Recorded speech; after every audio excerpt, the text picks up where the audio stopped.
Dengan apa? Salah satunya yang dilakukan teman-teman setiap malam, jenengan typing, jenengan komen, sampean memposting ulang video-video para debater.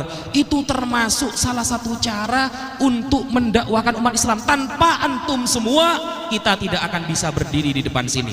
Tanpa usaha dan semangat jenengan semua, kita tidak akan bisa diangkat sampai bertemu di tempat ini oleh Allah Subhanahu wa ta'ala. Maka terima kasih kita kepada teman-teman muslimin wal muslimat. Tiada tara, mungkin ini hanya bisa kita ucapkan, tidak bisa kita lebih balas kecuali hanya doa setiap sholat kita. Terima kasih kepada jenengan. Selamat datang di IRR Channel. Di sini kita menyelami diskusi antaragama yang memperkaya perspektif kita. Dari diskusi antaragama, kita juga akan menggali makna dan kebenaran dari kitab suci. Jangan lupa dukungannya subscribe, like dan komennya untuk memberikan semangat bagi kita membuat video selanjutnya. Assalamualaikum warahmatullahi wabarakatuh. Kurang semangat. Assalamualaikum warahmatullahi wabarakatuh. Diharap teman-teman yang masih ada di luar bisa untuk masuk ke dalam, dan bagi bapak-bapak atau ibu-ibu yang belum memiliki buku kami Jawaban Tuntas Fitnah Terhadap Islam, bisa untuk memilikinya di luar. Nah, alhamdulillah wassalatu wassalamu ala rasulillah sayyidina Muhammad ibni Abdillah wa ala alihi wa sahbihi wa man walah, amma ba'd. Yang saya hormati, yang saya muliakan, pembina, ketua pembina Apologet Islam Indonesia yang ada di samping saya, abang kita bersama, Bang Zuma. Semoga beliau selalu diberi kesehatan oleh Allah, selalu dilimpahkan rahmat kepada beliau, dan semoga perjuangan beliau dimenangkan oleh Allah Subhanahu wa ta'ala. Dan tak lupa pula kepada Ustadz kita yang ada di samping, yang jauh-jauh dari Lampung sebagai ketua kepengurusan Apologet Islam Indonesia, yaitu Al-Ustadz Alif.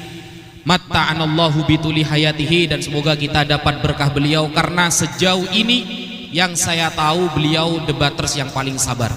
Saking dari sabarnya, ketemu Edis pun beliau senyum tak tahu arah. Dan kemudian di sini juga hadir ada Ustadz Yusuf dari Kalimantan, masya Allah, Ustadz yang paling banyak followernya selama ini, masih paling banyak. Kenapa paling banyak followernya? Karena lihat muka beliau aja Oten gak tega. Beda sama Bang Zuma, dikit-dikit ditombak, dikit-dikit ditombak. Kalau Ustadz Yusuf seperti Upin Ipin, saudara. Jadi imut, hitam mutlak kayak saya. Jadi gak tega mau nombak. Makanya hanya beliau yang sampai detik ini bertahan dengan followers di atas 20.000 bahkan, mengalahkan Edis.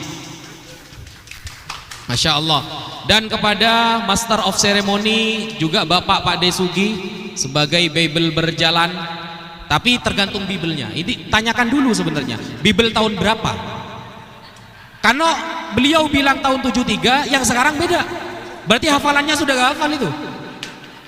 Bible tahun berapa beliau berjalannya, kan seperti itu. Dan kepada seluruh pengurus Apologet Islam Indonesia, tanpa bisa saya menyebutkan satu persatu dengan tanpa mengurangi rasa hormat saya kepada beliau semua, dan muslimin wal muslimat yang sangat kami cintai, saudara seperjuangan. Meskipun setiap malam kita bertemu di online, meskipun setiap malam kita hanya mendengarkan suara, kita hanya mendengarkan gambar, tapi semoga itu menjadi wasilah nanti di akhirat Allah kumpulkan kita di bawah naungan Nabi Muhammad SAW untuk membuktikan bahwa kita cinta agama Islam. Tidak tidurnya kita siang dan malam mendengarkan para pejuang berdakwah, semoga menjadi amal berkah kita. Kita tahu mungkin semuanya ingin bisa menjawab, kita tahu mungkin semua ingin bisa menghantam orang-orang itu, tetapi apalah daya, keterbatasan kita ada di diri kita masing-masing. Kita adalah apa yang kita baca. Apa yang kita baca, itulah kita. Maka semakin banyak kita membaca, maka akan menunjukkan seperti apa sikap kita ketika mendengarkan hujatan terhadap Islam. Maka di sini Apologet Islam Indonesia salah satu usahanya bukan hanya berdiskusi melalui media sosial, bukan hanya membagi sebagian rezeki kepada teman-teman mu'allaf, bukan hanya berdakwah di dunia real antara panggung ke panggung, tapi kita juga menulis. Kita menulis agar teman-teman bisa memiliki tulisan itu dan mempelajarinya, mendalaminya, karena kewajiban di dalam Al-Quran adalah ku anfusakum wa ahlikum naro, jagalah diri kamu, kamu dulu dijaga, wa ahlikum dan keluargamu dulu, naro dari api neraka. Karena kewajiban kita menjaga diri kita dan keluarga kita dulu. Belum kepada orang lain, keluarga dulu kita benahi. Benarkah akidahnya? Benarkah ajarannya? Bagaimana ibadahnya? Jangan-jangan hanya KTP kita yang Islam tapi Ramadan kita malas puasa. Jangan-jangan hanya KTP kita Islam tapi mendengarkan orang menghujat Islam kita biasa-biasa saja. Jangan-jangan kita hanya ber-KTP Islam, di mana-mana bangga mengaku umat Nabi Muhammad, tetapi ketika ada orang yang menghujat, hati kita tak bergetar untuk merasakan daya giroh yang ada dalam tubuh kita. Maka apa kata Nabi? Kata salah satu ulama kita, Imam Syafi'i.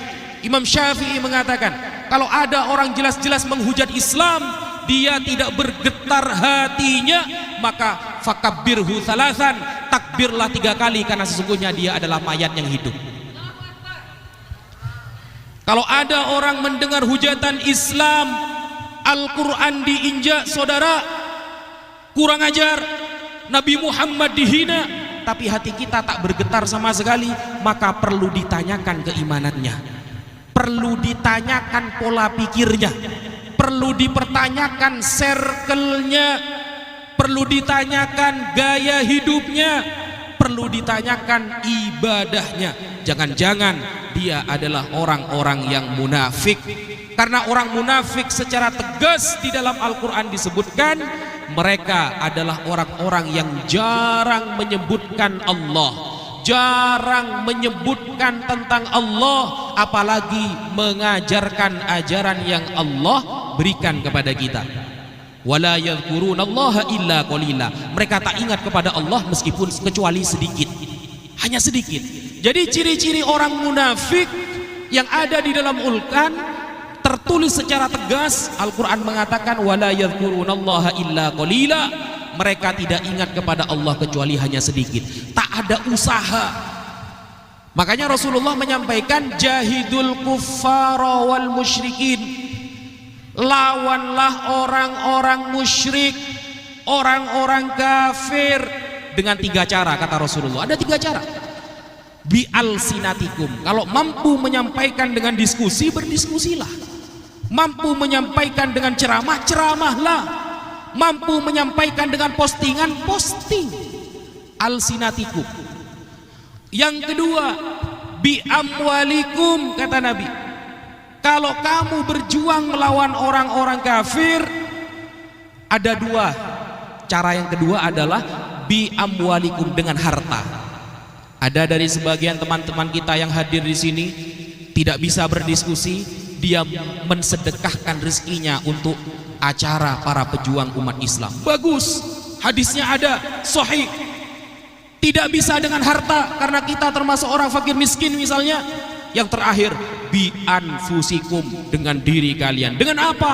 Salah satunya yang dilakukan teman-teman setiap malam, jenengan typing, jenengan komen, sampean memposting ulang video-video para debater. Itu termasuk salah satu cara untuk mendakwakan umat Islam. Tanpa antum semua, kita tidak akan bisa berdiri di depan sini. Tanpa usaha dan semangat jenengan semua, kita tidak akan bisa diangkat sampai bertemu di tempat ini oleh Allah Subhanahu wa ta'ala. Maka terima kasih kita kepada teman-teman muslimin wal muslimat. Tiada tara, mungkin ini hanya bisa kita ucapkan, tidak bisa kita lebih balas kecuali hanya doa setiap sholat kita. Terima kasih kepada jenengan yang terjawab. Sedangkan kita tidak butuh manuskrip. Manuskrip itu sebagai pelengkap. Kalau ada manuskrip maka itu pelengkap. Sedangkan kita diturunkan Al-Quran oleh Allah melalui Nabi Muhammad dengan cara talaqi, guru ketemu murid, murid ketemu murid, murid ketemu murid, terus sampai Al-Quran ada di tangan kita. Misalnya Sayyidina Umar pernah mendengarkan Rasulullah membaca Al-Quran, Siratal ladzina an'amta alaihim. Sayyidina Ali mendengarkan Rasulullah membaca Siratal ladzina an'amta alaihimu. Kok beda? Satu alaihim, satu alaihimu. Nah, kedua-duanya dari jalur Rasulullah.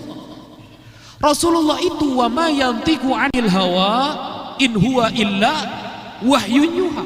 Tidaklah yang diucapkan Nabi kecuali memang benar-benar wahyu dari Allah. Ini namanya bukan tahrif, ini namanya bukan distorsi, ini namanya bukan perubahan, karena kedua-duanya datang dari Rasulullah. Kalau kedua-duanya datang dari Rasulullah, berarti pasti datang dari Allah. Karena kata Allah di dalam Al-Quran, kullu ma atakumur rasulu fakhudu. Apapun yang datang dari Nabi ambillah, wa ma nahakum anhu fantahu. Yang dilarang oleh Nabi maka cegahlah. Nah, berarti apapun yang datang dari Nabi, berarti itu datang dari Allah. Itu bukan distorsi namanya. Beda sama Bible. Mereka yang menghina Islam lalu mengatakan Al-Quran ini ada 7 macam bacaan, padahal 7 macam bacaan sama-sama datang dari Rasulullah. Beda sama mereka. Sama seperti tadi ketika Pak Desugi mengatakan saya Bible berjalan tahun berapa dulu Pak De? Kalau 2025 beda sama dulu. Sedangkan julukan itu mungkin sudah 10 tahun yang lalu disematkan kepada beliau. Berarti beliau pun sudah banyak ditahrif oleh Oten. Udah bingung ya. Jadi jangan percaya dulu, tanyakan dulu tahun berapa jenengan disebut Bible berjalan. Yang dulu yang saya hafal pohon pisang, sekarang jadi pohon ara. Nah, pohon pisang saja bisa jadi pohon ara, apalagi pohon pinang Pak De. Gak ketemu lari kemana. Nah seperti itu. Kalau kita tidak akan pernah ada istilah seperti itu teman-teman. Ketika ada Ustadz Adi Hidayat misalnya disebut Al-Quran berjalan, maka selamanya ketika kita tanya surah Al-A'raf ayat 157 ayat 157 tentang Nabi Musa melihat Allah, tetap dari dulu sampai sekarang akan tetap. Jangan kemudian 10 tahun yang lalu jenengan ketemu Pak Desugi nanya Markus 16 ada berapa ayat, 2025 bisa beda. Bisa beda. Tapi kalau ada ustadz misalnya yang terkenal Al-Quran berjalan, Ustadz Adi Hidayat, 10 tahun yang lalu jenengan tanya suratul Fatihah ada 7 ayat, 2025 pun ditanyakan tetap ada 7 ayat. Itu bedanya kita dengan mereka. Maka kita jangan sampai pesimis, jangan sampai kecil hati. Kita itu ya'lu wa la yu'la alaih. Islam itu selalu di atas. Tidak akan pernah ada yang lebih atas daripada Islam. Maka ketika Allah mengatakan wa may yabtaghi ghairal islami dina fala yuqbala min, barang siapa yang tidak beragama Islam maka ditolak. Itu Allah yang mengatakan. Kita harus tegas. Pertama ya. Yang kedua, pertanyaan yang sering ditanyakan tentang Nabi Muhammad sallallahu alaihi wasallam. Nah, kalau memang yang diucapkan Nabi Muhammad itu adalah wahyu, kalau memang yang disampaikan Nabi Muhammad adalah wahyu, kenapa beliau pernah salah? Itu ada pertanyaan seperti itu. Kenapa beliau pernah salah? Bahkan Nabi Muhammad di dalam hadis sahih pernah lupa ketika sholat. Lupa. Ingat, Nabi Muhammad pernah lupa rokaat ada berapa? Bahkan Nabi Muhammad pernah 1 kali meninggalkan sholat subuh ketiduran. Bahkan Nabi Muhammad pernah lupa surah Al-Quran yang dibaca ketika sholat. Nah, kesalahan orang-orang kafir itu yang menghina Islam ini, mereka menganggap Nabi itu Tuhan. Itu yang salah. Itu salah Pak. Kita bagaimanapun harus meyakini Nabi Muhammad manusia. Maka segala yang terjadi kepada manusia secara umum juga terjadi kepada Nabi Muhammad, selama kekurangan itu tidak menurunkan derajat beliau. Nabi Muhammad pernah lupa, pernah. Seperti sholat subuh, Nabi Muhammad pernah ketiduran Pak. Itu diterangkan di dalam kitab Al-Muwatta yang ditarang oleh salah satu pendiri madhab Maliki, namanya Imam Malik bin Anas. Diceritakan bahwa Nabi Muhammad ketiduran subuh, gak sholat subuh. Padahal Nabi Muhammad sudah mengatakan kepada sahabat, nanti subuh aku bangunin. Ternyata sahabat yang disuruh bangunin oleh Nabi ternyata ketiduran juga. Maka apa kata Nabi? Aku diberi lupa oleh Allah liusyarri, untuk disyariatkan sholat qadha. Bayangkan, lupanya Nabi menjadi rukhsah bagi kita. Nabi lupa sholat subuh karena ketiduran, agar nanti Allah akan menetapkan hukum namanya sholat qadha. Bermanfaat apa tidak kepada kita? Manfaat. Tapi kalau ada Tuhan ketiduran, kurang ajar tidak? Kurang ajar saudara. Gak ada Tuhan ketiduran. Kalau Nabi ketiduran, manusia. Begitu. Kalau ada Tuhan ketiduran, itu penghinaan kepada Tuhan. Sebenarnya bukan kita yang menghina. Kalau kita jelaskan ya, kita itu cuma membacakan, ayo mikir kamu, masa ada Tuhan seperti ini. Sebenarnya kita seperti itu kepada mereka. Kamu mikir, yang namanya Tuhan tidak mungkin ketiduran, guys. La ta'khudhuhu sinatu wala naum. Dia tidak pernah ngantuk, apalagi tidur. Kok kamu bisa punya Tuhan yang kayak gini? Kita ngajak mikir, Pak. Karena surga itu mahal. Syaratnya masuk surga akalnya waras. Coba akal kita nggak waras, sholat pun kita tidak wajib, Pak. Akal kita nggak waras sedikit saja, sholat nggak wajib bagi kita. Maka syarat masuk Islam itu akalnya waras. Nabi itu manusia, ketiduran sholat subuh wajar, ada hukum qadha. Nabi lupa bacaan surat, akhirnya disyariatkan mengingatkan imam ketika sholat boleh.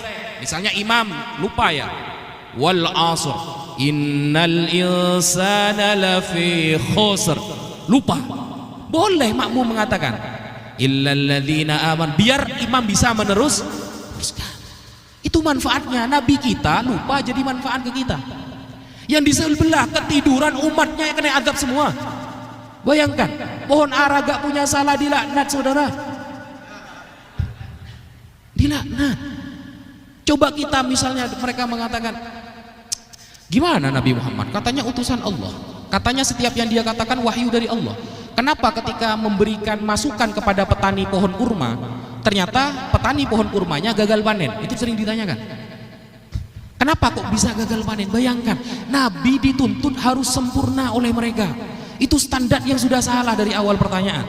Nabi mereka tuntut harus perfect dalam segala hal. Dalam keadaan yang bertanya punya Tuhan yang gak perfect sama sekali. Bayangkan, kita dituntut untuk menjawab, Nabi harus perfect dalam segala hal. Yang bertanya punya Tuhan yang gak perfect sama sekali. Mereka sebenarnya itu nyari remis, Pak. Nyari remis mereka. Sudah terlanjur Tuhan saya seperti ini, ya sudahlah saya nanya seperti itu. Begitu. Makanya Allah turunkan hidayah itu kepada orang-orang yang IQ-nya itu mulai waras. Itu yang turun hidayah nanti. Yang IQ-nya sudah konslet, seperti Edis yang kalau ngomong saja saya tidak pernah ditonton sama dia. Jadi kalau saya ngomong sama dia, dia nengoknya ke sana gitu. Entah ada apa, ya. Apakah sebenarnya beliau punya penyakit? Wallahu a'lam. Semoga Allah selalu beri kesehatan, ya. Ya, dan hidayah meskipun agak mustahil, ya. Ya. Iya, karena syaratnya orang yang dapat hidayah itu akalnya sudah mulai waras, mulai tidak konslet.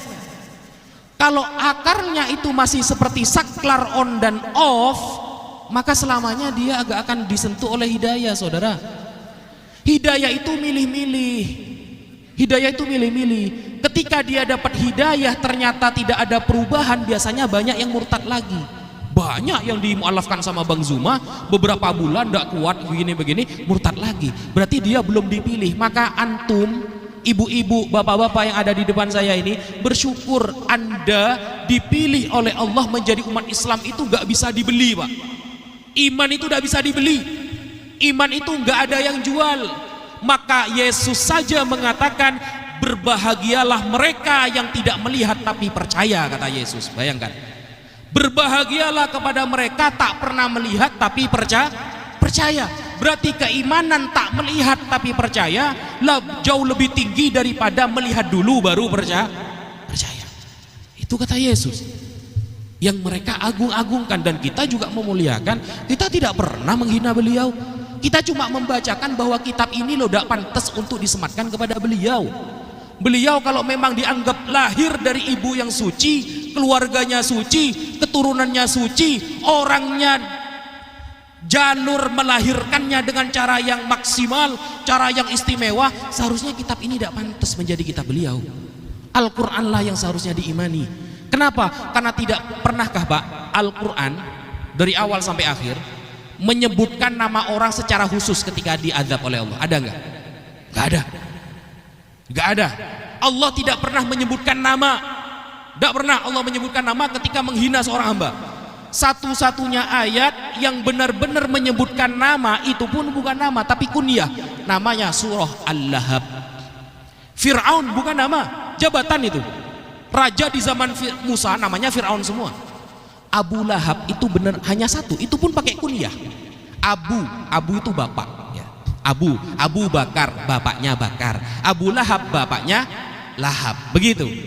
Pakai kunyah, tidak nyebut nama Allah, Pak. Ketika Allah menghinakan seseorang, ketika Allah mengazab seseorang, suatu kaum, tidak pernah. Apalagi mengajari ngomong anjing sama orang, nggak pernah itu. Di sebelah apakah ada? Ada. Yang ngajari, bayangkan, ngajari ngomong anjing ada. Allah tidak pernah menyebut nama. Sampai baca dari suratul Fatihah sampai surah An-Nas, bahkan orang yang menyihir Nabi Labid bin Al-A'sam tidak pernah disebutkan namanya oleh Allah. Dajjal yang menjadi cobaan kita terakhir di hari kiamat tidak pernah disebutkan namanya oleh Allah. Tidak pernah. Itulah kerennya Al-Quran, tanpa menyebut nama, tapi semua aliran sesat kena. Semua aliran sesat kena. Dan termasuk yang sering ditanyakan oleh orang kafir tentang Allah itu apa? Bahwa kita menyembah batu, katanya Pak. Kita nyembah batu, katanya Pak. Bayangkan, Islam ini gak goblok-goblok amat gitu loh. Kalau kita menghadap Hajar Aswad, dan pertanyaan ini konsisten dari tahun 2010, 11, 12 sampai 2025, nggak ada update sama sekali mereka. Kita menyembah batu karena kita menghadap Ka'bah. Karena batu disyarat salah satu syarat haji, ada yang namanya rukun Yamani yang kita lakukan di dalam haji ya, bukan syarat ya. Ada rukun namanya Yamani, itu menghapus dosa. Itu dijadikan dalil sama mereka, berarti kita nyembah batu. Padahal yang Tuhan disebut batu itu di kitab mereka. Tertulis itu Tuhan adalah batu. Kalau kita jawab secara maksimal, misalnya di dalam surah Al-Quraisy Allah mengatakan falyabudu rabb hadzal bait, sembahlah pemilik kota Mekah ini. Mereka beralih pertanyaan. Apa pertanyaan mereka lalu? Oh, berarti Tuhannya umat Islam hanya Tuhan Mekah, kata mereka. Lah, inilah ketika kita berdiskusi dengan orang yang tak pernah belajar sastra bahasa.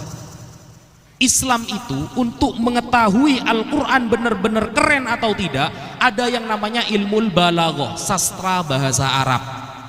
Sastra bahasa Arab. Kita sastra Indonesia saja kadang sering salah, Pak. Biasanya orang yang pinter sastra Indonesia, dia akan pinter membuat puisi misalnya. Puisi, anggapan-anggapan apa namanya itu ya, perumpamaan itu pinter biasanya.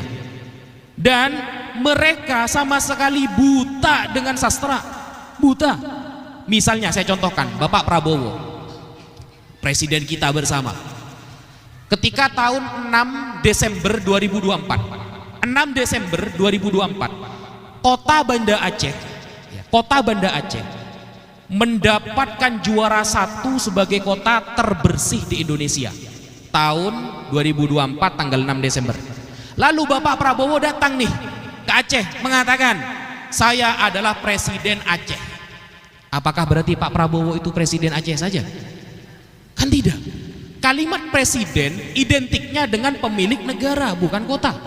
Maka ketika Pak Prabowo mengatakan saya adalah presiden kota Banda Aceh, maka kalimat itu bukan pembatasan, tapi kehususan kota Aceh. Karena kota Aceh mendapatkan label kota yang paling bersih tahun 2024. Apakah kemudian presiden langsung menjadi terbatas hanya sebuah kota? Kan tidak. Tidak akan pernah ada kata presiden hanya terbatas dalam satu kota. Yang namanya presiden pasti satu negara. Tapi karena saat itu beliau pidato di Aceh, maka Aceh menjadi mulia karena paling bersih. Sama dengan Allah. Ketika Allah mengatakan, innama umirtu an a'budah robba hadhil baldah. Aku memerintahkan kepada Nabi Muhammad untuk menyembah kota Mekah ini. Tuhan kota Mekah. Pernahkah Tuhan itu identiknya dengan sebuah kota? Kan tidak. Yang namanya Tuhan itu identiknya pasti dunia. Maka ketika Tuhan mengatakan aku menyuruh Nabi Muhammad untuk menyembah berarti dia Tuhan. Kota Mekah ini, pemilik kota Mekah ini, berarti dia sedang menguasai kota Mekah, bukan Tuhan yang terbatas hanya di kota Mekah. Itu beda pahamnya. Nah seperti ini saja Bang Zuma berkali-kali menjelaskan itu tidak paham-paham mereka. Kadang saya mikir kepada Bang Zuma ini, jujur Pak ya, ada satu yang saya bingung sama Bang Zuma ini.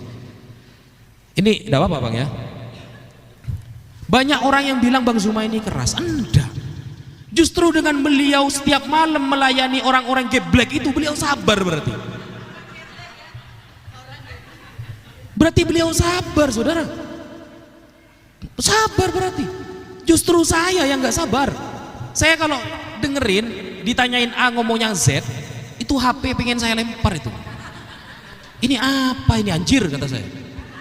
Gak nyambung. Itu saya matikan live aja, matikan aja. Daripada lama-lama saya yang jadi gila kata saya. Bang Zuma ini justru sabar. Setiap malam beliau melayani orang-orang geblek itu.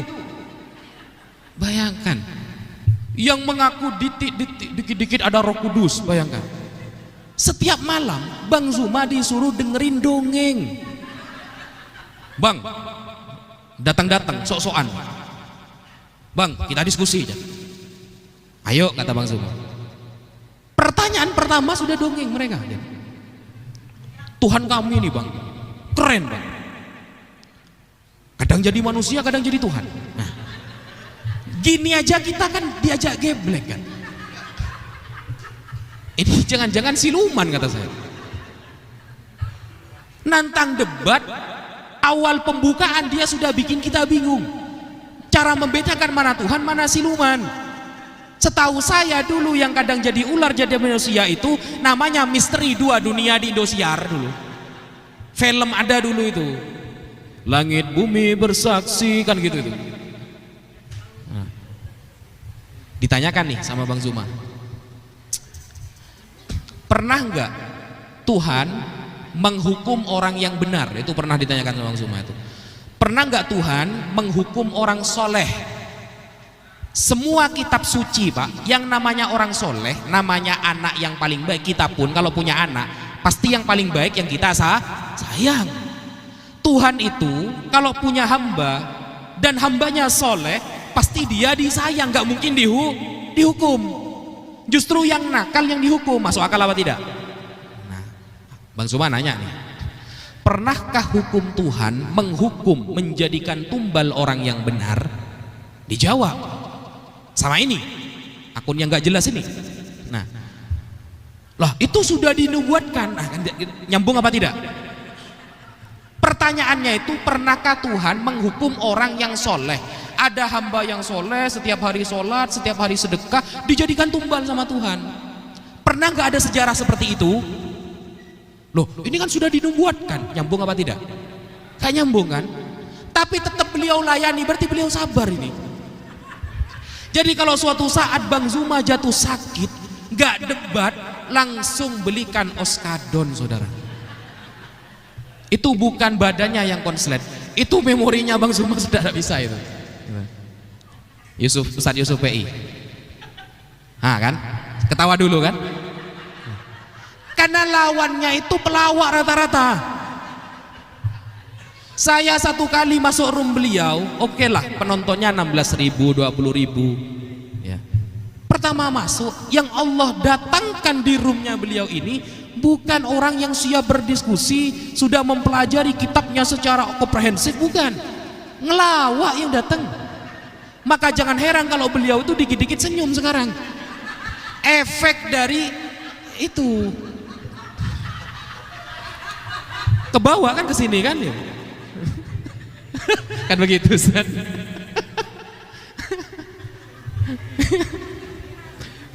Ya kira-kira seperti itulah Pak. Jadi cobaan kita itu berat sebenarnya Pak. Jenengan kalau ada di posisi kita belum tentu jenengan kuat itu. Setiap hari kita selalu dihadapkan orang-orang yang seharusnya dia sudah ada di rumah sakit jiwa, tapi didatangkan kepada kita jenengan taping di bawah, hajar bang, yang kita pusing.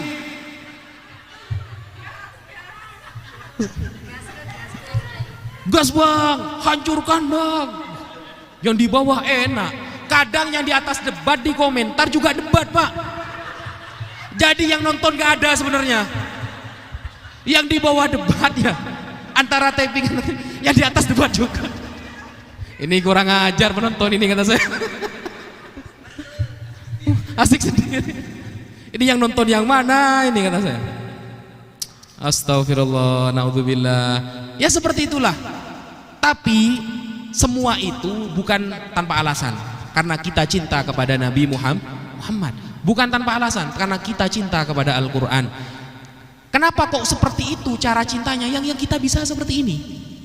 Andaikan mungkin dunia, mungkin gunung Uhud menjadi emas, mungkin kita akan memberikan semuanya kepada umat Islam yang gak mampu. Karena kemampuan kita cuma seperti ini, ya sudah, ini yang kita bisa. Yang salah itu punya kemampuan dia diam mengkritik yang berusaha, itu yang salah. Punya kemampuan, punya ilmu, ya punya ilmu dia, punya kemampuan, tapi ngeritik yang berusaha, bukan membantu, bukan mengajak tapi mengejek. Nah itu yang salah. Apakah ada Pak rum-rum yang menghancurkan kita dari umat Islam sendiri? Ada. Yang gak suka sama kita ada. Itu namanya resiko perjuangan. Apakah kita pernah menyerang balik? Tidak pernah. Saya pernah bilang sama Bang Zuma di belakang, Bang, ini lama-lama kok kayak kurang ajar Bang mereka ini. Islam tapi nyerang Islam, malah bergandengan dengan orang kafir. Saya bilang ke Bang Zuma, Bang, ayo Bang, kita hajar Bang gitu. Mungkin dikira kita takut Bang, mungkin kita dikira kita tidak mampu Bang. Apa kata Bang Zuma? Sudahlah deh, kita fokus saja. Musuh kita di depan, biarkan mereka aja. Jadi sebenarnya yang sabar itu Bang Zuma loh. Di belakang yang selalu ngajak perang itu saya sebenarnya. Yang selalu ngajak perang itu saya sebenarnya. Makanya saya jarang masuk ke roomnya Bang Zuma. Kenapa? Bang Zuma selalu menjawab pertanyaan-pertanyaan yang menurut saya Pak, itu pertanyaan biologi kepada anak TK. Dijawab sama Bang Zuma. Akhirnya ada hidayah turun, ada yang mu'alaf gitu. Ya Allah, kalau saya Pak, kalau satu room sama Bang Zuma Pak, naudzubillah Pak, itu andaikan ada di depan itu ditampar sama saya itu Pak. Saya sering seperti itu. Bang Faruk ini paling beda caranya Pak. Paling beda Pak. Jadi Bang Faruk itu sebelum menjawab mesti senyum dulu. Itu bukan sponsor Pepsodent, bukan Pak. Tapi memang caranya seperti itu Pak gitu. Jadi beliau itu pakai cara kita di 2014 yang dulu. Jadi dulu awal 2019. Kalau Pak Faruk ini, Mas Faruk ini lebih ke cara teori muqabadah. Muqabadah itu pakai dalil lawan dihantamkan, pakai dalil lawan dihantamkan, seperti itu. Berarti lebih suka main-main beliau. Kalau saya kan enggak Pak, sudah selesai saya, sudah 5 tahun saya Pak. Gabung sama Bang Zuma sudah 5 tahun. Ketemu dengan orang-orang, semakin 2025 bukan semakin cerdas musuhnya, semakin geblek Pak. Tadi di dalam Pak ya, mohon maaf, yang datang bukan umat Nabi Pak, Nabi Luga ya, Nabi Luga, tapi la alaihi salam, la alaihi salam ya. Bayangkan kita disuruh melawan orang. Saya pernah nanya ke Bang Luga, Bang, sampean kan pernah ke surga tuh? Iya. Waktu di surga apa yang sampean lihat? Banyak makanan. Makanannya dibawa sama apa? Sama troli katanya. Di surga ada troli, saudara. Apa bedanya surga dengan Giant? Apa bedanya surga dengan Carrefour kalau begitu? Padahal kata Allah, surga itu mala ainun ro'at, kenikmatannya tak pernah terlihat oleh mata. Wala udhunun sami'at, kenikmatannya tak pernah terdengar oleh telinga. Kalau troli ngapain saya masuk surga? Mending masuk Carrefour sudah, Pak. Kan gitu kan? Nah, itu kan sudah beda berarti kan? Standar surga kita dengan mereka berbeda. Makanya sering saya nanya, gimana Islam ini? Kok di surganya kok kawin katanya? Lah, di surga kamu ngapain? Kita memuji. Memuji siapa? Memuji Tuhan. Terus ngapain lagi? Ya nggak ada, memuji aja. Aminah, aminah, aminah, begitu aja gitu. Ya bosenin lah. Karena surga ini adalah hadiah, Pak. Kita di sini tidak boleh berzina, tidak boleh minum khamr, tidak boleh, kan banyak tidak bolehnya. Nah, nanti di surga hadiahnya bolehnya, gitu loh. Itu yang masuk akal, logik. Kalau di sini kita ini tidak boleh, itu tidak boleh, begini tidak boleh. Di surga cuma diem aja. Bahkan ada ayat Tuhan yang kawin. Kata mereka itu ayat perumpamaan. Kata mereka, saya tanya, adakah ilmu perumpamaan dalam Bible? Mereka nggak tahu, kan susah. Tapi yang seperti itu tetap dilayani, Pak. Karena memang itulah yang kita bisa. Kita kalau bisa semuanya bisa menguasai banyak kitab, Pak, mungkin kita ngajar di pesantren semua. Kita tidak akan ada di dunia maya. Kalau mungkin kita, keahlian kita itu ada di bidang peperangan, ya kita mungkin datangnya ke Israel, Pak. Bukan melawan oten-oten yang ada di TikTok dan lain sebagainya. Dan ingat, Pak, rata-rata saya lihat ketika saudara kita di Palestina itu dibantai, mereka mendukung Israel loh, Pak. Lawan-lawan diskusi kita itu, lawan-lawan diskusi kita, mau yang kasar maupun yang lembut, saya lihat di postingan-postingan mereka, mereka menyuarakan free Israel. Bayangkan. Jadi sebenarnya mereka itu cuma bermuka dua, lahu wajhani, punya dua muka mereka. Kalau sampai kita dibantai oleh Israel sekarang, Pak, mereka paling depan menyerang kita, Pak. Paling depan mereka. Kenapa? Karena mereka sudah punya keimanan yang blunder dari awal bahwa tanah saudara kita itu adalah tanah milik mereka, namanya tanah perjanjian, tapi selalu ingkar janji Tuhannya. Kalau kita tanyakan apa efektifnya Tuhan turun di dunia, kan tidak ada. Apakah korupsi kemudian berkurang? Kan tidak. Apakah peperangan langsung damai semua? Kan tidak. Apakah kekayaan menjadi orang yang paling kaya dari mereka? Kan tidak. Bahkan sampai di samping kuburan-kuburannya itu rata-rata sampai detik ini orang Islam. Rasulullah turun ke Arab, semenanjung Arab Islam. Tapi ketika mereka turun di barat, sekarang kita lihat barat banyak yang ateis, LGBT, Pak. Dari buahnya saja kita bisa tahu mana ajaran yang benar, mana yang tidak. Ya mungkin itu yang bisa saya sampaikan. Mungkin ada yang mau ditambahkan kepada guru-guru kita di awal, sambil biar guru-guru kita dulu menambahkan. Tafadhol Bang Zuma. Bismillahirrahmanirrahim. Assalamualaikum warahmatullahi wabarakatuh. Alhamdulillah. Sahabat-sahabat sekalian, apa yang kita dengarkan tadi ini sebenarnya sudah cukup ya. Kajian-kajian terkait dengan fenomena yang ada di lintas agama yang menjadi tontonan kita siang dan malam, yaitu terkait dengan debat lintas agama. Jadi ada beberapa hal yang kemudian ingin saya sampaikan di sini ya, sedikit aja. Yang pertama terkait dengan misi yang saya singgung tadi. Misi di luar Islam yang menginginkan kemudian negara yang kita cintai ini itu menjauh dari Al-Quran. Itu ada misi itu. Ada misi supaya umat mayoritas ini menjauh dari Al-Quran. Itu sudah jadi PR mereka dan program mereka. Jadi cara salah satunya yang mereka lakukan di lapangan, ya sesuai dengan apa yang kami temukan dulu waktu almarhum Coach Stephen masih berjuang sama kami di offline. Bagaimana kemudian orang-orang Islam itu sebisa mungkin mereka disibukkan dengan kegiatan-kegiatan yang menjauhkan mereka dari Islam itu sendiri. Bahkan jauh sebelum kita tahu dunia debat seperti ini, itu ada satu keadaan di mana mereka berupaya kemudian menghilangkan tanda-tanda sejarah Islam, seperti misalnya kuburan-kuburan para pejuang yang perjuangannya adalah menyebarkan agama Islam di Nusantara ini. Itu adalah bagian daripada misi mereka, supaya Islam sejarahnya hilang.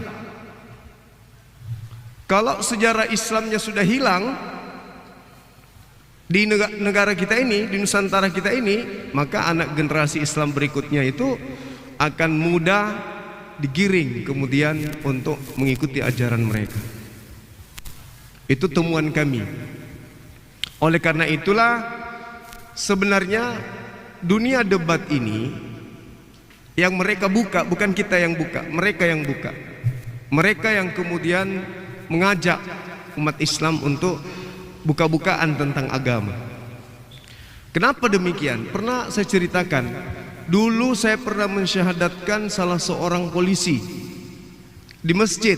Ini udah sering saya sampaikan. Saya diusir dari masjid. Gara-gara apa? Gara-gara saya menyebut nama Yesus di masjid. Artinya umat Islam itu tidak ada pembekalan, sangat-sangat tabu dengan istilah-istilah Yesus. Sementara mereka sangat familiar istilah Isa. Kalah nggak kita satu langkah? Kalah kita. Bahkan kebanyakan dari kita tidak mengenal apa itu Theos, betul? Iya. Sebelum ada para apologet Islam, kita tidak tahu Theos. Yang kita tahu Allah. Iya kan? Begitu dilihat Latinnya ternyata sama dengan terjemahan Al-Quran juga Allah. Kita kalah 2 langkah.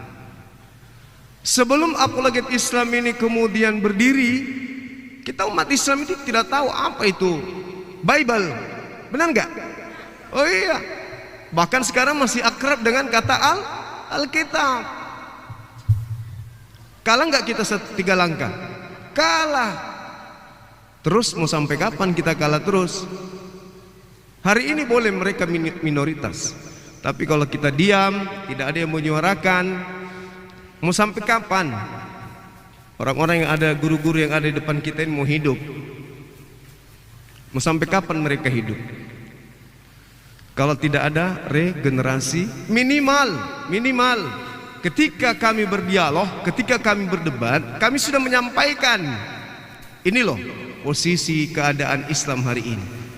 Ada nggak yang ingat 2 malam yang lalu, 1 malam yang lalu, 2 malam yang lalu, ketika saya naik ke Komal mereka, di mana mereka kemudian memproklamirkan Indonesia sudah dijamah burung merpati katanya. Indonesia dilawat Theos. Itu cita-cita. Dan kalau mereka sudah mencita-citakan, mereka akan perjuangkan. Kenapa tidak? Kita tahu kan bagaimana zaman kolonialisme. Ada yang tahu? Tahu kita pasti. Mereka tidak murni berdagang, mereka tidak murni menjajah. Ada hal yang mereka inginkan.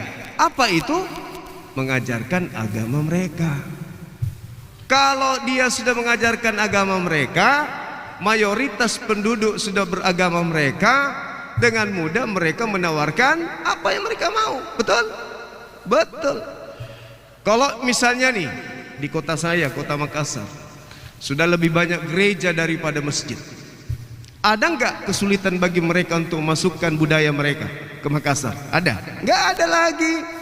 Nggak ada lagi. Karena institut mereka adalah gereja.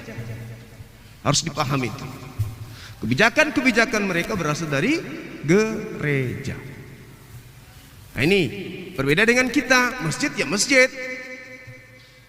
karena tempat ibadah. Kalau mereka enggak, organisasi mereka dibentuk. Makanya jangan heran kalau dikatakan Kristen itu bukan agama, karena memang mereka adalah institut yang dibangun dari gereja. Maka awal mula kebijakan bukan pemerintahan. Kebijakan itu awal mulanya dari gereja. Itu asal usulnya. Makanya kalau misalnya kota Makassar penuh dengan gereja, maka yang dari luar itu dengan mudahnya masuk. Seperti yang disampaikan tadi Gus Wapi, ya LGBT dengan mudahnya masuk, iya kan? Murtad di mana-mana, orang dikawinkan di dalam, di tempat mereka. Anak-anak kita bagaimana nasibnya? Nah, inilah kenapa apologet itu hadir. Meskipun dianggap sepele oleh sebagian orang, tapi ini adalah hal yang sangat penting. Saya sangat bersyukur sebagai pembina setelah tahu bahwa yang akan menghadiri kegiatan ini dari sahabat-sahabat muslim muslimah itu sangat antusias. Saya sangat bersyukur. Artinya kepedulian kita sebagai umat Islam terhadap agama ini itu sangat tinggi. Cuman ada satu hal pesan saya Bapak Ibu sekalian,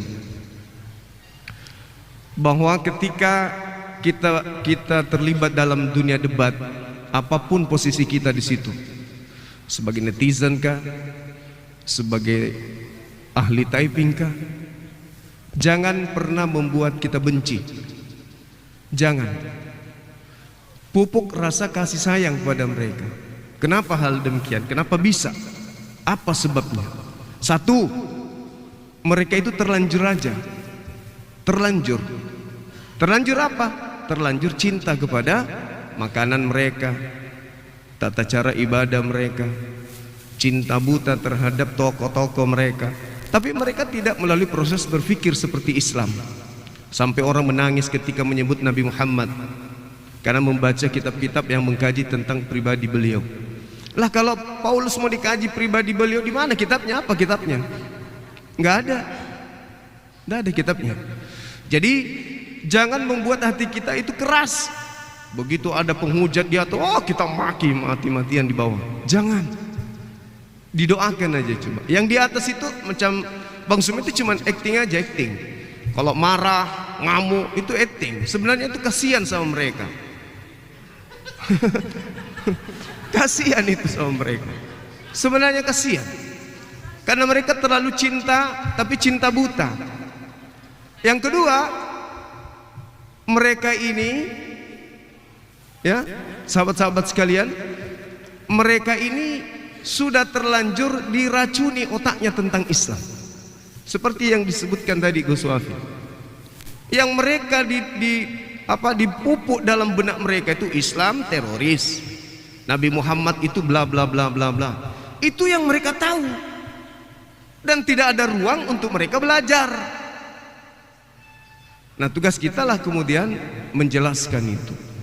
Jadi pada saat kita typing, kita doakan mereka supaya mereka itu dapat hidayah. Jangan ikut-ikutan di atas. Begitu di atas mengatakan nenekmu kiper, yang di bawah bilang tetanggamu kiper, satu RT kiper, semuanya kiper. Jangan. Biarkan, percayakan kepada kami, itu cuma trik memainkan kemudian kejiwaan lawan. Jadi iya, itu hanya proses kemudian bagaimana mereka bisa kita giring kepada Islam. Maksudnya tidak ada paksaan. Paling tidak mereka buka cakrawala berpikir mereka bahwa ternyata yang selama ini kami disusupi pemikiran-pemikiran konsep yang negatif tentang Islam, ternyata itu adalah salah. Ya, saya melihat dunia apologet ini, alhamdulillah, masya Allah, saya dengan Akhi Sugi dari tahun 2009, kami berjuang dari Facebook, teman-teman semuanya ini berjuang. Sekarang saya lihat sudah kita saling melengkapi satu sama lain.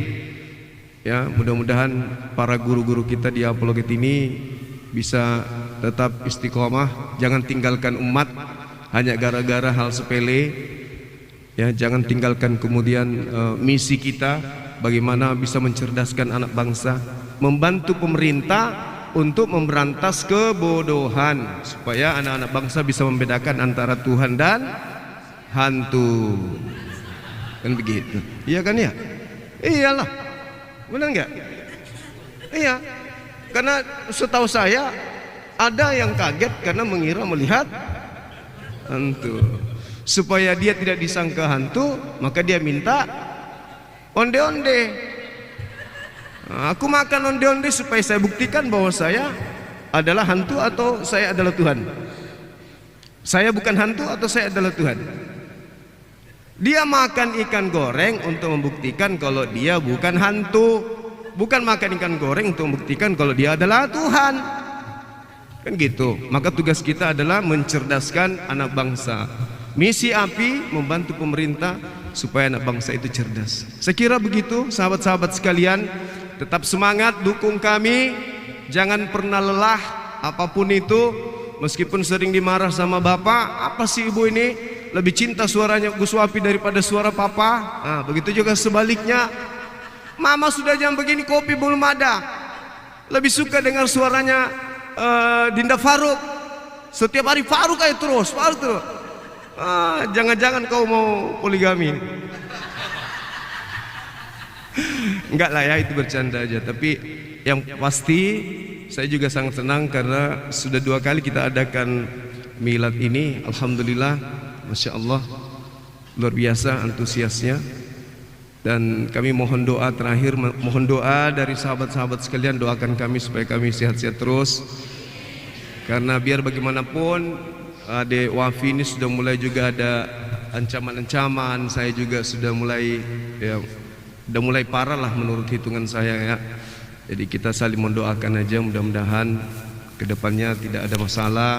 Kami panjang umur, jangan pernah ada terjadi sesuatu yang sifatnya makar ya. Kami tetap membersamai umat sampai kapanpun itu, supaya dunia apologet ini bisa dicintai oleh masyarakat Indonesia. Saya kira begitu dari saya, sudah panjang lebar. Saya kok jadi capek ya. Biasanya saya kalau dengan Oten sampai 4 jam, 5 jam lah, 7 jam dah. Oh iya, nggak ada. Mana Bang Luga? Bawa sini Bang Luga. Oke, saya kira begitu dari saya. Nanti juga kita minta dari Dinda Faruk. Saya sangat senang kalau beliau lagi menceritakan. Teman-teman belum pernah mendengarkan langsung beliau menceritakan kisah beliau menjadi seorang mualaf. Itu sangat seru ya. Namun sebelumnya mungkin Ustaz Yusuf ada sesuatu yang ingin dibicarakan. Saya kasih waktu 1 menit.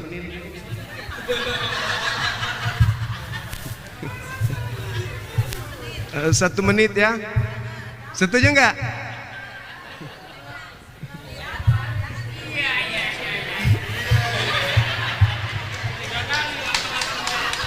Satu menit dari saya, bonusnya tidak terbatas.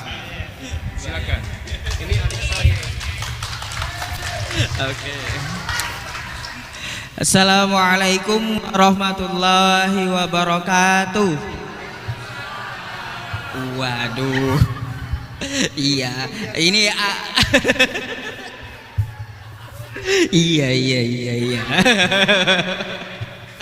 Baik.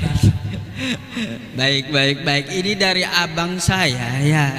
Kasihnya 1 menit aja, kejam kali beliau itu. Iya.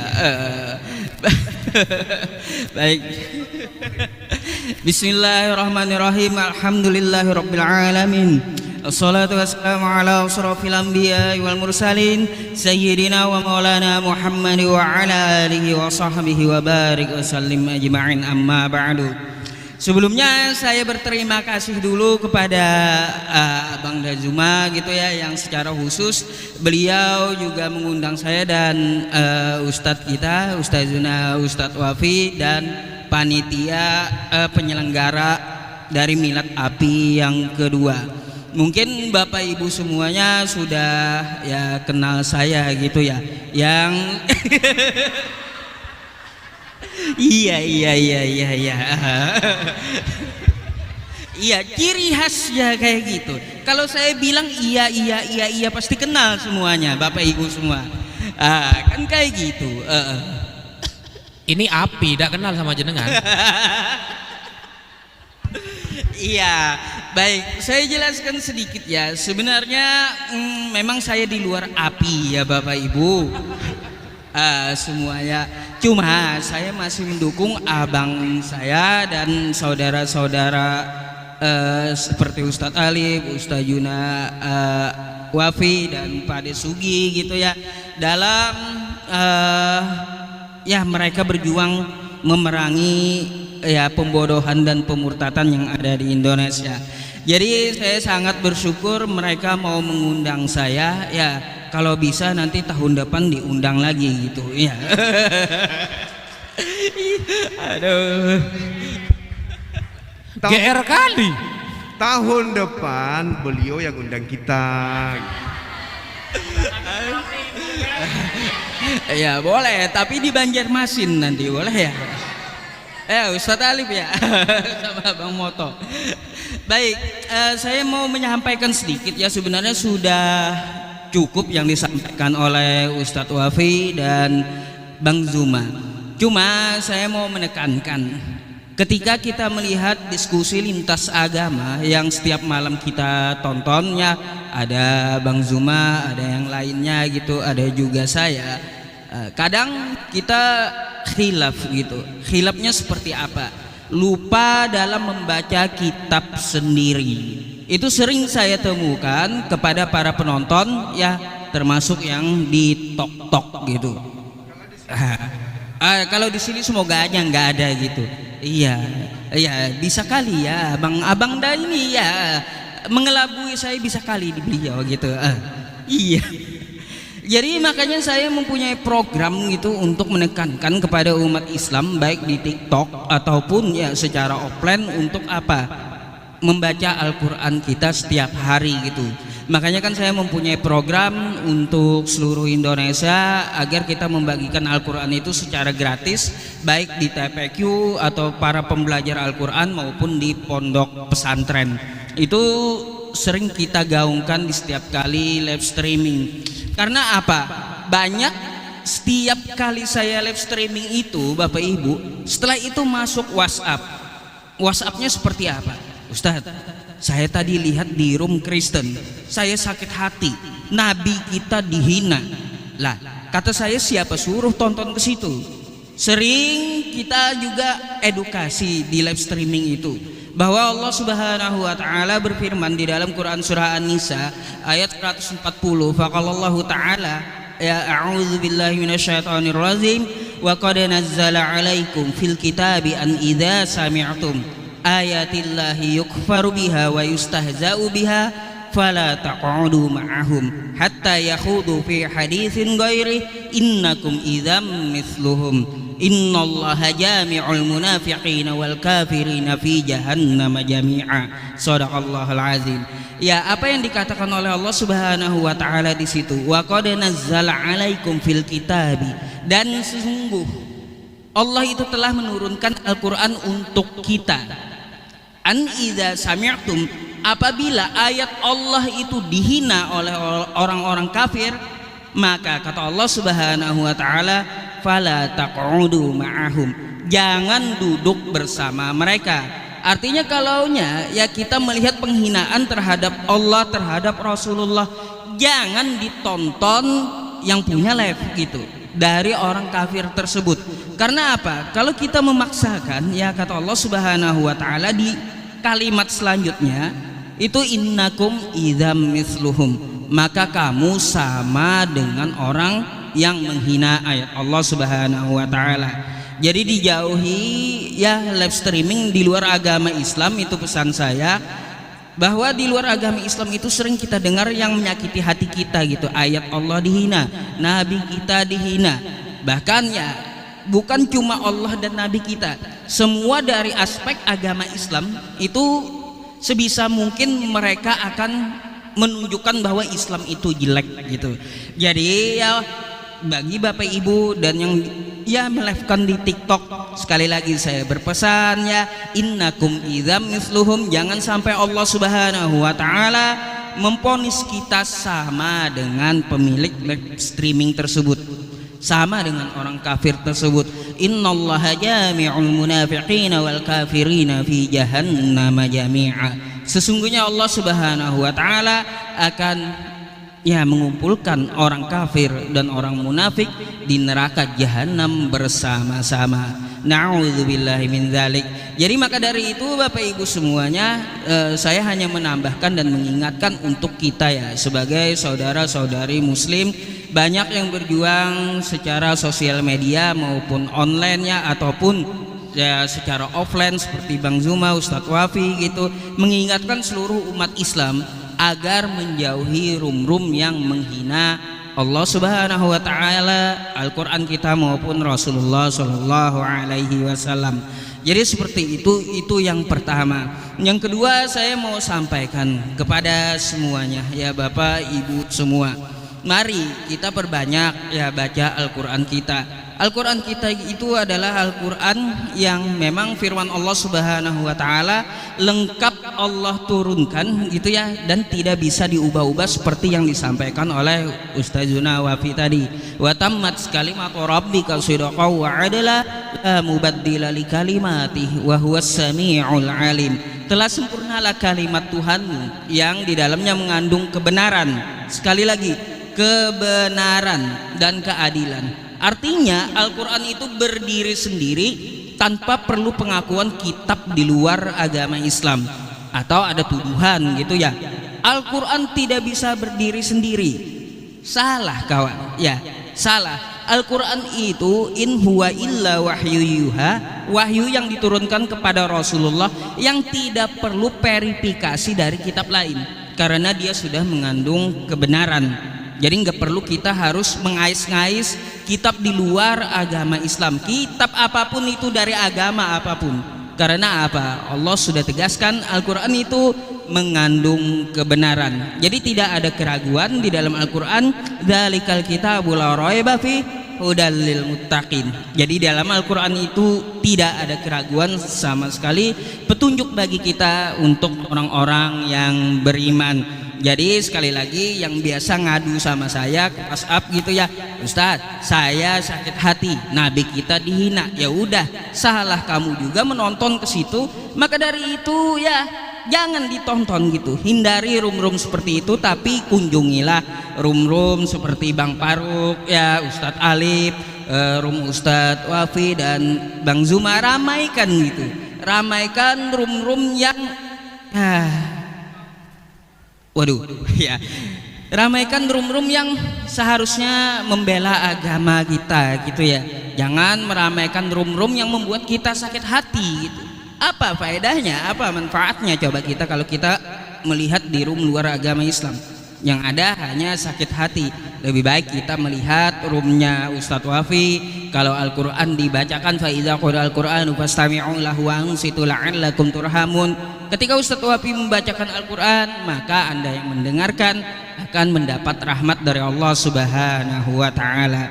Jadi seperti itu, ada min plusnya ya, kalaunya kita nonton di luar agama Islam akan sakit hati. Tapi kalau kita menonton rum-rum yang beragama Islam seperti Bang Zuma, beliau membacakan Al-Quran, maka rahmat Allah akan turun kepada Anda. Jadi ya Bapak Ibu semuanya, mungkin itu saja penyampaian dari saya. Jangan lupakan Al-Quran kita. Setiap hari kita nonton debat, baca kitab orang lain, tapi lupa membaca kitab kita. Jangan sampai seperti itu. Na'udzubillahi min dzalik. Jadi saya hanya menambahkan sedikit sebagai pengingat untuk kita semuanya. Ya mungkin seperti itu penyampaian saya. Terima kasih telah menyaksikan episode kali ini di IRR Channel. Semoga hari kalian menyenangkan dan penuh inspirasi.